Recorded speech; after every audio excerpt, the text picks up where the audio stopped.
લોક સાહિત્ય, ચારણી સાહિત્યના સમૃદ્ધ ખજાનામાં અનેક સાહિત્ય પ્રકારો જોડાયેલા છે. લગ્ન ગીતો, લોકગીતો, ભજનો, હાલરડાઓ, મરસ્યાઓ, હાલરડાથી મરસ્યા સુધીનું સાહિત્ય તમને લોક સાહિત્યમાં મળે. ચારણોના ખેડાણનો અદ્ભુત વિસ્તાર છે. ચારણોએ વિવિધ ક્ષેત્રે અને વિવિધ વિષય સાથે અનેક પ્રકારનું સાહિત્ય, અનેક સાહિત્ય સ્વરૂપા દ્વારા સર્જ્યું છે. એમાં એક દુહો છે. ગઝલ સાહિત્યમાં મુક્તક અને શેરનું જે મહત્ત્વ હોય છે એ લોક સાહિત્ય અને ચારણી સાહિત્યમાં દુહાનું છે. બે પંક્તિમાં મર્મ, હૃદયસ્પર્શી વાત કરી જાય અને વેદની વાતો કરી જાય, એટલું બળકટતા જે સાહિત્ય સર્જનમાં છે એ દુહાને અમારા સાહિત્ય જગતે દુહો 10મો વેદ કહ્યો છે. અને એ દુહાની ને સાંભળીએ છીએ ખરા, પ્રત્યેક રંગમંચ, પ્રત્યેક ડાયરાના સ્ટેજ ઉપરથી, પ્રત્યેક સાહિત્યકારો પાસેથી આપણે અનેક દુહાઓ સાંભળીએ છીએ, પણ સાંભળીએ છીએ ખરા, પણ એના મર્મ સુધી ઘણી વખત પહોંચી શકતા હોતા નથી. આમ ફરે એ આપણા અને આમ ફરે એ નહીં. આમ કરતાં ન આવડ્યું તો પછી આમ કરતા રહી. આ પણ એક આ દુહો જ છે. આ દુહો છે ને આ દુહા દ્વારા કહે છે કે આમ ફરે એ આપણા, જઈને આવો આવો આવો કરીને આવકારો આપે એ આપણા, અને આમ ફરે એ નહીં, અવળું ફરી જાય એ આપણા નહીં. આમ ફરે એ આપણા ને આમ ફરે એ નહીં. આમ કરતાં ન આવડ્યું, તમને ઈશ્વરે આપ્યું હોય અને તમે જો કંઈ આપી ન શકો કોઈ જરૂરિયાતમંદને, દાનનો તમારામાં ગુણ ન હોય, ઔદાર્યનો ગુણ ન હોય, તો આમ કરતાં ન આવડ્યું તો પછી આમ કરતા રહી, છેલ્લે હાથ ઘસતા રહેવાનો વારો આવે. દુહા દ્વારા પ્રતિકાત્મક રીતે આમ પણ દુહો હોય છે. આવા દુહાઓની મર્મ સુધી પહોંચવા માટે તો કોઈ અધિકારી વ્યક્તિ જોઈએ, અને એ કોણ હોઈ શકે? તો આપણને આજે સદભાગ્ય છે દર્શક મિત્રો કે આજે આપણને લક્ષ્મણભાઈ ગઢવી જેવા એક વિદ્વાન વ્યક્તિત્વનું સાનિધ્ય સાંપડ્યું છે, જેમની પાસે ભાષાનો વૈભવ છે, ચારણી પરંપરા છે, દુહા સહિત ચારણી સાહિત્યના વિવિધ સાહિત્ય સ્વરૂપોનો ઊંડો અભ્યાસ છે, વિચારક છે, ચિંતક છે, લેખક છે. આજે આપણી વચ્ચે લક્ષ્મણભાઈ છે, ત્યારે એક દુહાથી જ આપણે એ મર્મને પામવાનો પ્રયત્ન કરીએ. વાતડિયું વગતાળિયું અને જણ જૂજવ્યું, વાતડિયું વગતાળિયું જણ જૂજવ્યું, જેડા જેડા માનવી એડી વાતડિયું. આ દુહો સાંભળ્યો છે ઘણી વખત, પણ આનો અર્થ શું થાય? આવો એક મર્મજ્ઞના પટારામાં રહેલી બે વાતો દ્વારા આપણે આ સમજવાનો પ્રયત્ન કરીએ. દેખન મેં છોટા લગે ઘાવ કરે ગંભીર. આમ જોઈએ તો સૂક્ષ્મ લાગે, પણ જે એનો જે પ્રતિભાવ છે અથવા તો એનું જે ઊંડાણ છે એ અદ્ભુત હોય છે. આ દુહામાં એમ કહેવા માગે છે કે વાતડિયું વિગતાળિયું. વાતડિયું કેવી? તો વિગતવાળી, વૈવિધ્યવાળી, છટાદાર. વાતડિયું વિગતાળિયું જણ જૂજવ્યું. જણ એટલે ઝીણામાં ઝીણી, સૂક્ષ્મમાં સૂક્ષ્મ હોય, અને એમાંથી એક વાતમાંથી બીજી, બીજીમાંથી ત્રીજી, એમ એના અંકુર ફૂટતા જાય. જેમ વૃક્ષમાં જેમ ડાળીઓ ફૂટે એમ દુહામાંથી વાતવો પ્રસરતી હોય છે. વાતડિયું વિગતાળિયું જણ જીજેવ્યું, જેડા જેડા માનવી એડી વાતડિયું. એટલે જેવા લોકો હોય, જેવા જ્ઞાતિવાળા હોય, જેવા સમાજવાળા હોય, એ એક દુહાના અર્થ અનેક કરતા હોય, જુદી જુદી રીતે. એનો ભાવાર્થ એક જ હોય, પણ એની અભિવ્યક્તિમાં ઘણી બધી વૈવિધ્યતા હોય. એટલે ઝીણી ઝીણી જુજવ્યું, જેડા જેડા માનવી, જેવા જેવા લોકો, જેવા જેવો સમાજ, જેવા જેવી જ્ઞાતિઓ, એ પ્રમાણે એની વાતોનો વિસ્તાર થતો જાય છે. અને જેવા માનવી એવી વાતું. આ દુહાનો આટલો મર્મ છે કે ભાઈ વાતું એ એક માણસની ઓળખ થઈ ગઈ છે, દરેક બોલીની ઓળખ થઈ ગઈ છે. એટલે આ માણસોની જે એક પરંપરા છે અથવા તો એનો રીત રિવાજ છે એની છાપ છોડતા જાય છે. જેડા જેડા માનવી એડી વાતડીઓ.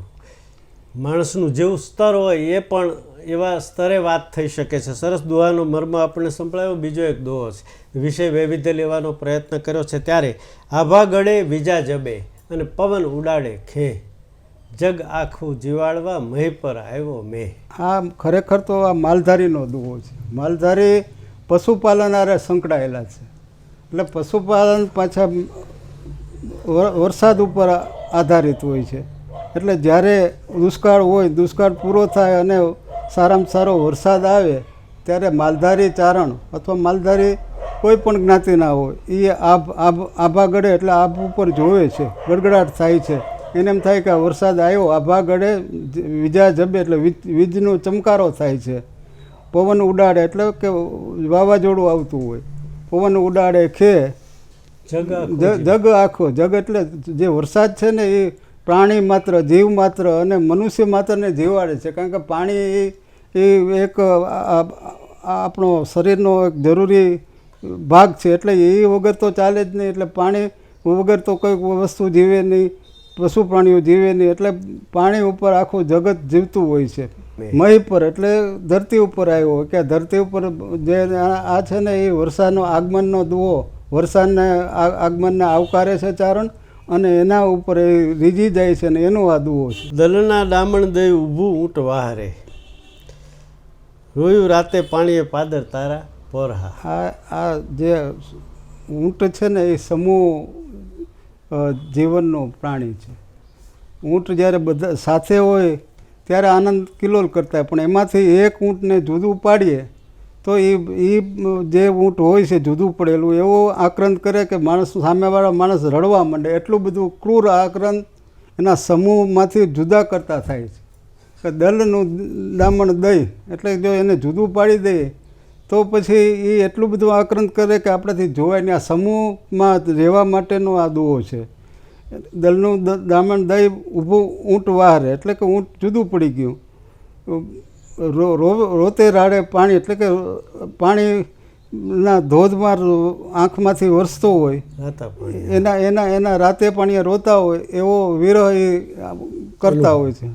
પાદર તમારે પોરા, પાદર નામના જે પોરહા થઈ ગયા એનો જે ચારણની વાત આવે છે એનો આ દુઓ છે. 2.5 અક્ષર પ્રેમ કા પઢેસો પંડિત હોય. લોકજીવનમાં પણ પ્રેમની અનેક વાતો કરી છે. ત્યારે પ્રેમના પ્રાગવડ હેઠ કંઈક પિતાળું પોઢી ગયા, રાંકા રોતા રહ્યા ભૂંડા મોએ ભૂદરા. પ્રેમ એ પરમાત્માનું સ્વરૂપ છે. બીજું જે આ જે લૌકિક પ્રેમની વાત નથી, આ પ્રેમાનંદની વાત છે. જે શરીરમાંથી આત્મામાંથી જે પ્રેમ ઉદ્ભવે છે એની વાત છે. એક પીયુની વાત છે. પીયુ એટલે ભક્ત હોય, સાધક હોય, એ જ્યારે એમ પ્રેમમાં પડે છે ઈશ્વરના સાનિધ્યમાં, ઈશ્વરમાં, ત્યારે એનો અનહદ પ્રેમ હોય. એને બ્રહ્માનંદ પણ કહેવાય, પ્રેમાનંદ પણ કહેવાય. એટલે એ જો જ્યારે પ્રેમમાં પડે છે ત્યારે એને એક અદ્ભુત ચમત્કૃતિ થાય છે. કારણ કે આ શરીરને એ પ્રેમાનંદ જોવા મળતો નથી. આ ભાગ્યે જ કોક સાધકોને, સંતોને, મંતોને એને પ્રાપ્ત થતો હોય અને કોઈ એવા સાધકને પણ મળે છે. એને જે વિરહ હોય છે, પ્રેમાનંદ હોય છે એ અદ્ભુત હોય છે. એનું આ વર્ણન છે. પ્રેમના પ્રાગવડ હેઠ, પ્રાગવડ એટલે વિશાળતા. એ પ્રેમમાં વિશાળતા હોય, સંકુચિતતા ન હોય. આ પ્રેમ જે એવો છે કે એમાં વિશાળતા આવે છે. વ્યક્તિગત હોવા છતાં સામૂહિક હોય છે. એટલે એ પ્રેમનો કોઈ વિરલા જ એવા ઉપાયકા હોય કે એ પામી શકે. બાકી એના જે સામાન્ય હોય છે, સામાન્ય પ્રેમ હોય એ રડતા હોય છે, વિરહ કરતા હોય છે, પણ એનો અર્થ નથી હોતો. એ દિલથી પ્રેમ નથી કરતા. આ એક શારીરિક પ્રેમ હોય છે. એટલે આ જે પ્રેમાનંદ છે, ઈશ્વરનો જે પ્રેમ છે એની પાછળ તો ઘણા સિદ્ધ પુરુષો પોઢી ગયા છે. હમણાં આ બધા જે નથી પામ્યા પ્રેમ એ રડતા હોય છે, વિરહ કરતા હોય છે અને એનું મૂલ્ય ગુમાવતા હોય છે. લૌકિક પ્રેમ અને આધ્યાત્મિક પ્રેમ એવા તમે લોક સાહિત્યમાં બે એટલે ગઝલ સાહિત્યમાં જેને ઇશ્કે હકીકી અને ઇશ્કે મિજાજના કાવ્યો કહેવાય એવા પ્રકારે આને બે રીતે અર્થઘટન કરી અને સુંદર એનો એક નવો આપણને અર્થ આજે મળ્યો છે. આ દોહા સાહિત્ય અંગે, આટલા મૂલ્યવાન સાહિત્ય અંગે આપનો કોઈ સંદેશ હોય તો છેલ્લે.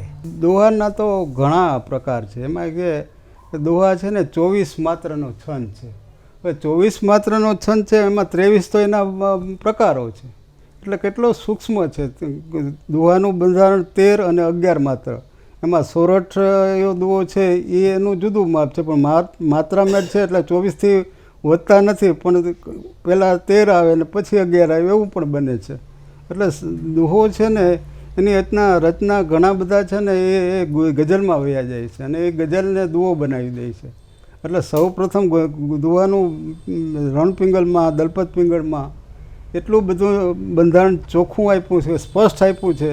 એમાં પાછા એના ગણમેળ હોય તો છેલ્લે કયો ગણ આવવું જોઈએ, જગણ આવવું જોઈએ કે ના આવવું જોઈએ, એવી કાંઈક મતમતાંતરો પણ છે.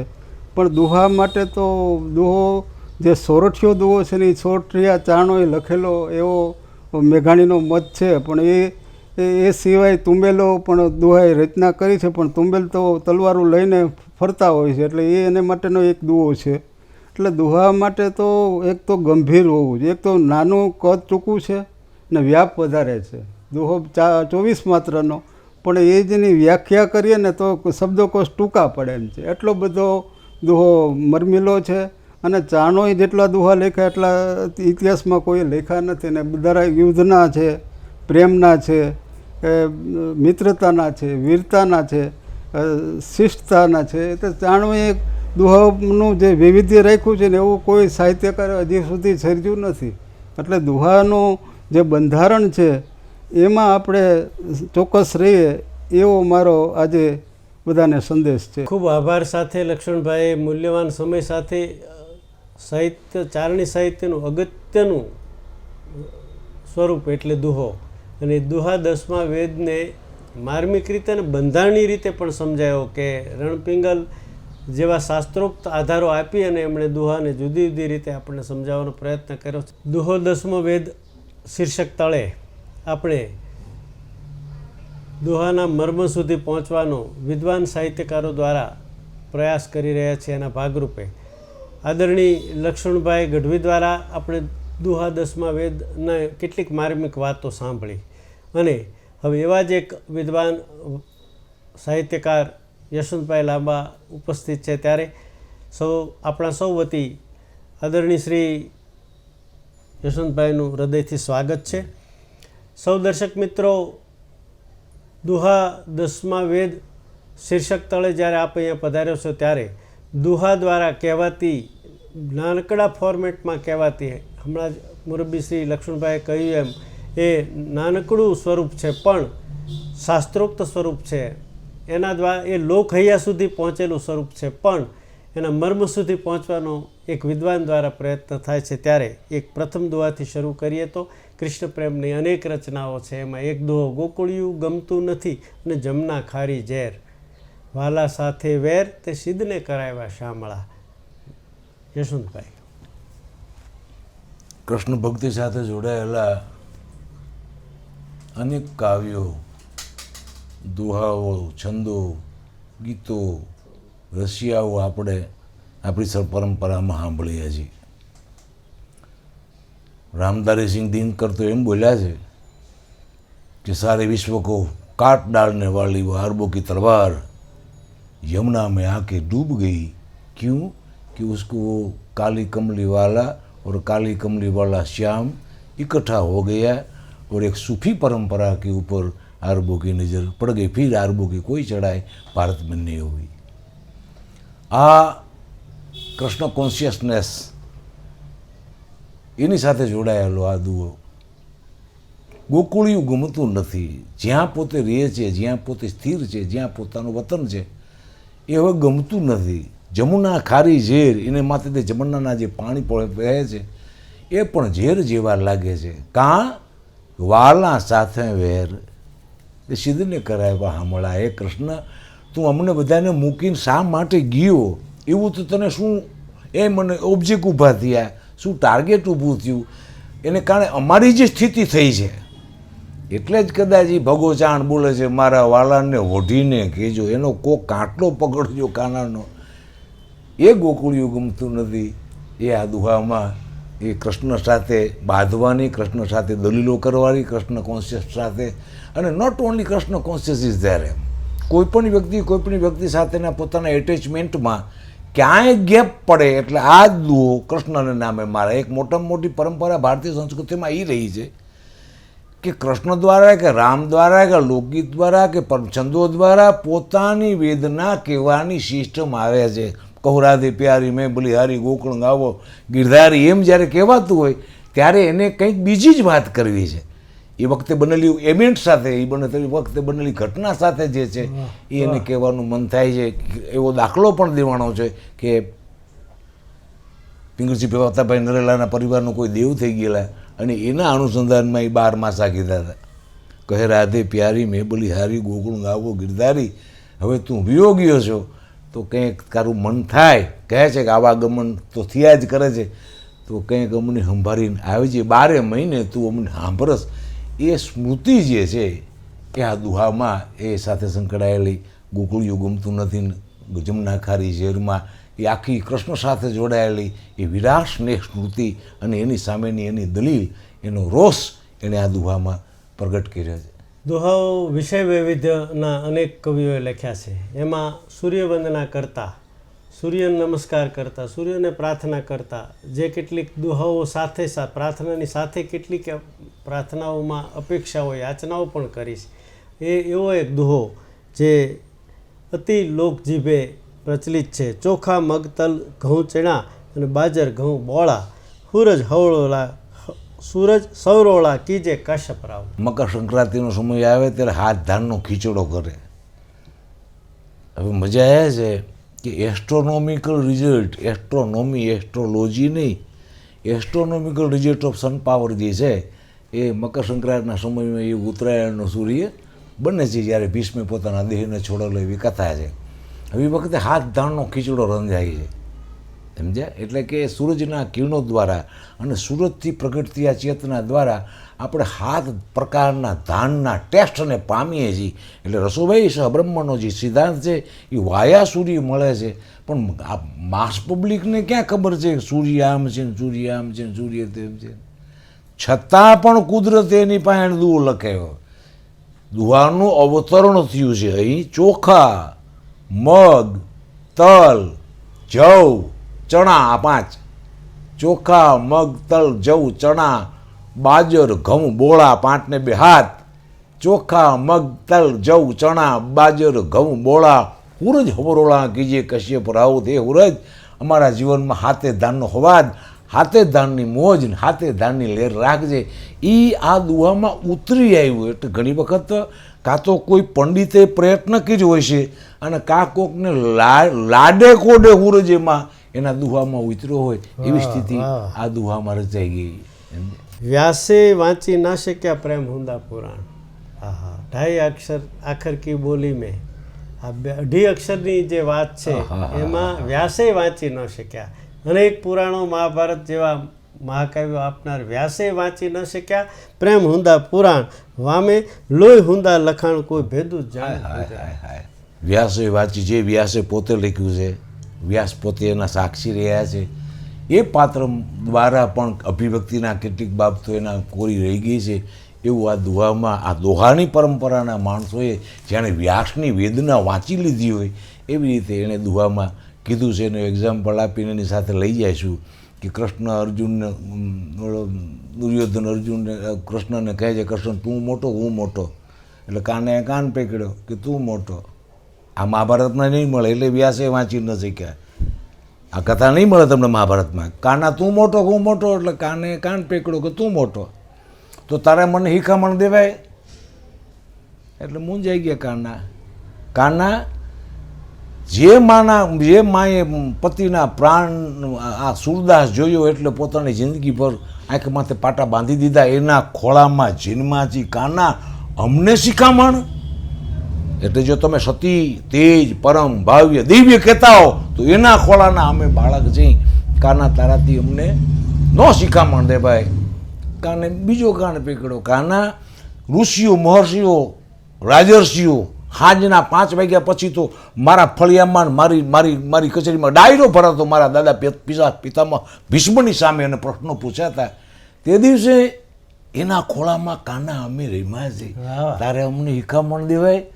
કાના, આ મારા ભાઈઓ છે ને 13મા વર્ષનો વનવાસ હતો ને એમાં રેકડા ને એમાં ભાન ભૂલી ગયા. એ ઘરની ભાષામાં વાત નથી કરતા, એ ઘરની ભાષામાં વાત નથી કરતા. મારા ભાઈ હોય મારા ખિસ્સામાં હાથ નાખે, મારી યાર નથી ફાવતું તો મારા બાપ કને જાય. મારા બાપને મારા કાકાને તો કોઈ એવી કોઈ પીડા નહોતી. It was fact in Mahabharata. એને કદાચ પુત્રનો મોહ હોય તો મારા મા પાસે જાય. એ દેરાણી જેઠાણીને ખબર નથી કોણ દેરાણી છે ને કોણ જેઠાણી. એની કને કેવું જોઈએ એને. પણ કાના તને આવીને એમ કે અહીં તો કજિયો થાય છે, ભયંકર થાય છે, રોળાય છે, બધું બહુ વિનાશ થાય છે. તો જા નામે કૃષ્ણનો આ દુર્યોધનનો મહાભારતમાં શ્લોક છે. જાનામી ધર્મ નચમે પ્રવૃત્તિ, જાનામી અધર્મ નચમે નિવૃત્તિ, કેનોપી દેવો હૃદય સ્થિતિનો યથા નિગતો અસ્મિ તથા કરુમી. હવે તો ઠાકર કરે એ ઠીક. એના અનુસંધાનમાં એ દુઓ છે કે વ્યાસે વાંચી ન હોય કે આ કૃષ્ણના હૈયામાં શું હાલતી હતી અને દુર્યોધનના હૈયામાં શું હાલતી હતી, એને સમજાવનારી વ્યક્તિઓ ભાવાત્મક જગતથી એની સામે નહોતા. વ્યાસે વાંચી ન શીખ્યા પ્રેમ હુંદા પુરાણ, અંતે તો પ્રેમ જ હતો.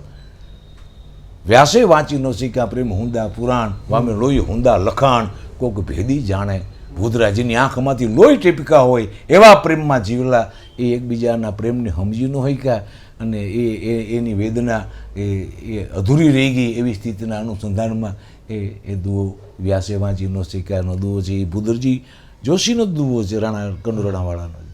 દુહો 10મો વેદ શીર્ષક અંતર્ગત આજના સાહિત્યિક કાર્યક્રમમાં આપણને બે વિદ્વાન વક્તાઓ દ્વારા, વિદ્વાન સાહિત્યકારો દ્વારા દુહાના મર્મ સુધી પહોંચવાનો એક પ્રયાસ જે હતો એ ત્યાં સુધી પહોંચ્યાનો આનંદ છે. ત્યારે દર્શક મિત્રો અને અમારા સૌ વતી આ વિશેષ કાર્યક્રમમાં ઉપસ્થિત જાણીતા લોકસાહિત્યકાર આદરણીય શ્રી યશવંતભાઈ લાંબાનો ખૂબ આભાર. આપ અહીંયા પધાર્યા, આપનો મૂલ્યવાન સમય આપ્યો એ બદલ ફરીવાર આભાર. અને આપ સૌ પણ આ માધ્યમથી દુહાને સમજવાનો, પામવાનો પ્રયત્ન કરી આપણે સમજદાર શ્રોતા હોવાનું ગૌરવ પ્રદાન કરી અને આ સાહિત્ય જગતને સમૃદ્ધ બનાવીએ એવી અપેક્ષાઓ સાથે ફરીવાર સૌનો આભાર. સૌને નમસ્કાર.